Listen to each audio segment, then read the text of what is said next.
৯ December পর্যন্ত ভারতের হরিয়ানার আম্বাল জেলার একাধিক স্থানে মোবাইল ইন্টারনেট এবং বার্তা আদান-প্রদান বন্ধ করে দেওয়া হয়েছে।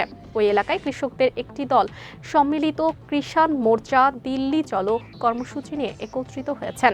এনডিটিভি জানায়, উত্তেজনা নিরসনে এবং সরকারি বেসরকারি সম্পত্তি রক্ষায় স্বরাষ্ট্র মন্ত্রণালয়ের অতিরিক্ত মুখ্য সচিব ইন্টারনেট বন্ধের আদেশ দিয়েছেন। বলা হয়েছে, ইন্টারনেটের অপব্যবহার রুখতে এবং ভুয়া তথ্য ছড়ানো রোধে এই সিদ্ধান্ত নেওয়া হয়।